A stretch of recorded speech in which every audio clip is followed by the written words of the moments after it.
Apakah benar jika kita melakukan dosa syirik, jika ingin bertobat harus membaca syahadat? Wudu, bahkan pengganti janabah, mandi junub. Banyak orang yang tayamum di atas pesawat. Kita bertanya, di atas pesawat ada air atau tidak? Jawabannya ada, berarti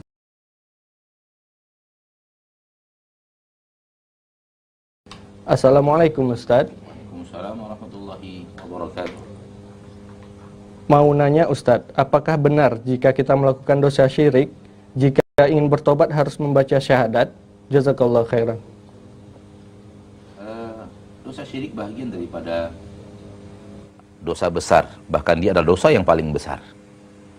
Tidak lagi dosa yang lebih besar di sisi Allah daripada kesyirikan.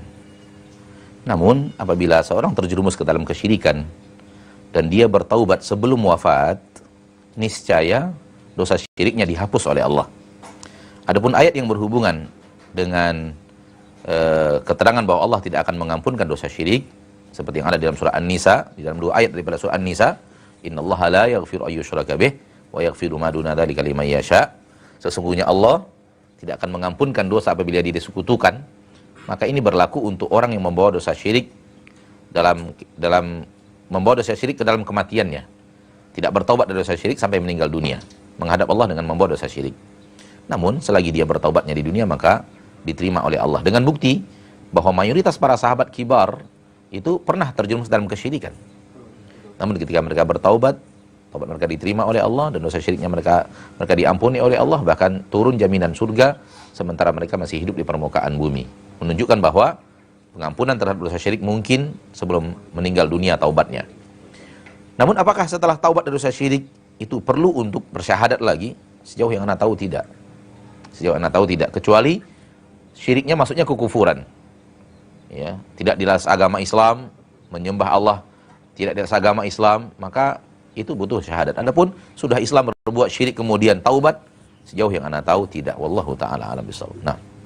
Ya begini Ustadz, saya lagi belajar sunnah Pak Ustadz. Ya, silakan. Saya belum tahu tata cara tayamum Ustadz, jadi mohon penjelasannya.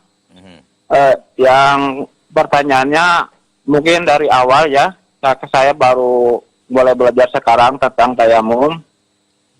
Jadi apa saja alat yang bisa dijadikan untuk bertayamum? Apakah hanya tanah ataupun bisa dengan debu-debu yang menempeli kaca atau di dinding, ataupun dengan yang lainnya?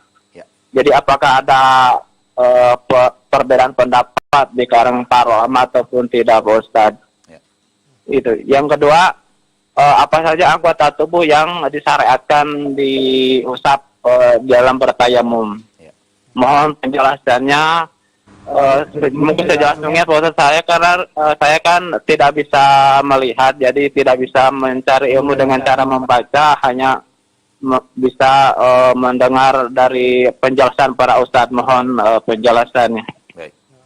Syukran jazakumullah khairan katsira. Assalamualaikum warahmatullahi wabarakatuh. Waalaikumsalam warahmatullahi wabarakatuh. Sebenarnya kalau kita ingin berbicara panjang lebar tentang tayamum, waktu tidak memungkinkan ya. Mungkin ana hanya berbicara poin-poin penting biidznillah azza wajal. Dan untuk negeri kita Indonesia tercinta, itu tayamum akan jarang terjadi. Karena negeri kita adalah negeri yang dipenuhi oleh air, di mana tayamum itu hanya boleh bagi orang yang memang tidak dapat air, sehingga dia sangat dibutuhkan di negeri-negeri yang tandus, di negeri-negeri yang kekurangan air. Adapun di negeri kita yang sangat kaya dengan air ini, maka akan sangat jarang orang bertayamum, kecuali dia dalam keadaan sakit tidak bisa menggunakan air, ya, karena sakit yang dia derita, sehingga sulit baginya untuk menggunakan air disebabkan sakitnya. Itu mungkin saja. Namun sekali lagi jarang ya, jarang di negeri kita. Walaupun jarang bukan berarti tidak dipelajari. Nah, bukan tidak dipelajari. Tayamum adalah pengganti wudu, bahkan pengganti janabah, mandi junub. Ketika memang tidak ada air, maka syaratnya adalah tidak ada air. Tidak ada air ya, bukan tidak menggunakan air, tapi tidak ada air. Begitu air tidak ada dan dicari dulu, tidak bertemu, baru boleh tayamum. Allah berfirman, fa illam tajidu ma'an. Ketika kalian tidak menemukan air, Fatayammamu, maka bertayamumlah. Ketika kalian tidak menemukan air, berarti cari dulu. Tidak bertemu, baru kemudian diizinkan tayamum. Jadi mencari dulu. Fa illam tajidu, ketika kalian tidak menemukan air, maka harus ada usaha mencari. Begitu bila mana dapat, maka tayamum. Kalau mana dapat, maka tidak tayamum. Kalau tidak dapat, baru kemudian bertayamum. Fatayammamu sa'idan thayyiba, bertayamumlah dengan menggunakan debu yang suci.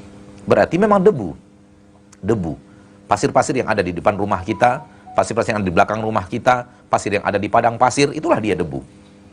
Kita letakkan tangan kita di atasnya, kemudian kita usapkan ke wajah kita, ke anggota wudhu di wajah, boleh langsung di bagian tangan atau di satu lagi, taruh satu kali lagi. Ad-darbah tsaniyah, satu kali lagi, kemudian disapukan seperti ini, ya, ke tangan kanan lebih dahulu, langsung ke tangan kiri, kemudian tangan kiri, tangan kanan ke tangan seperti ini. Udah selesai. Itulah dia tayamum, pengganti wudhu. Itulah dia tayamum, pengganti wudhu. Sekali lagi, diletakkan di pasir, di depan rumah kita, di belakang rumah kita, di padang pasir, taruh. Kemudian boleh dihilangkan dari tangan seperti ini yang kasar-kasar, kemudian diusapkan di wajah. Kemudian diulang yang kedua lagi sunnah, sapukan ke tangan kanan pertama kali, telapak, kemudian tangan kiri, telapak tangan kiri, sudah selesai. Ini ketika kita akan melaksanakan sholat. Bagaimana kalau debu yang pasir di depan rumah kita nggak ada? Karena kita berada dalam sebuah kendaraan yang tidak mungkin ada pasirnya.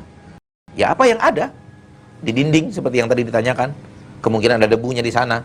Tapi pada dasarnya adalah pasir. Sehingga di sebagian rumah sakit, terutama di Arab Saudi, kita menyaksikan, memang disiapkan sebuah kotak indah di dalam kamar. Di dalam kotak indah itu pasir. Kalau dibuka, ternyata dalamnya pasir. Ini fasilitas yang luar biasa, disiapkan oleh rumah sakit bagi pasien-pasien yang tidak mungkin terkena air karena sakit yang dia derita. Dan ini bisa jadi contoh bagi kaum muslimin dan muslimat di seluruh Nusantara yang kita cintai ini, ya, bahwa rumah sakit bisa menyiapkan sebuah kotak indah terletak di atas meja kamar, ketika dibuka dia adalah pasir. Bermanfaat untuk pasien yang tidak mungkin berwudu karena terhalang untuk berwudu. Kemudian dengan wudu, ya, dengan tayamum yang seperti ini orang sudah bisa sholat, ya, karena tidak bertemu air, seperti itu. Dan di zaman kita banyak orang yang tayamum di atas pesawat. Kita bertanya, di atas pesawat ada air atau tidak? Jawabannya ada, berarti tak bisa tayamum karena air ada. Namun kekhawatiran orang nanti digunakan susah, kekhawatirannya itu yang harus diselesaikan, bukan tayamumnya. Berarti belajar bagaimana berwudu dengan air yang sedikit. Ya, bagaimana berwudu dengan air yang sedikit dan tidak membasahi lantai. Nah, ini yang harus dipelajari, ya. Cara berwudu dengan air yang sedikit. Karena kadang-kadang Rasulullah berwudu dengan air yang sangat sedikit sehingga tak ada air yang menetes di lantai. Saking sedikitnya air yang Rasul gunakan, kemudian disapukan kepada seluruh anggota tubuh gitu, sehingga tak ada yang menetes di lantai. Maka kalau pasti semua kita tahu air mineral gelas, ya, itu bisa digunakan untuk 2 kali berwudu malah. Kita sudah praktekkan, bahkan 3 kali. Masing-masing anggota wudu 1 kali, ya, dan dengan air yang sangat sedikit. Ini yang harus dilakukan, bukan kemudian melapangkan hukum tayamum sehingga seluruhnya disuruh untuk bertayamum, ya. Padahal air ada. Di dalam Al-Quran, فَإِلَّمْ تَجِدُوا مَاءً, apabila kalian tidak menemukan air. Wallahu ta'ala. Jadi ini sebagai pengganti. Dan seperti yang Anda katakan tadi, di negeri kita jarang orang bertayamum karena air begitu banyaknya.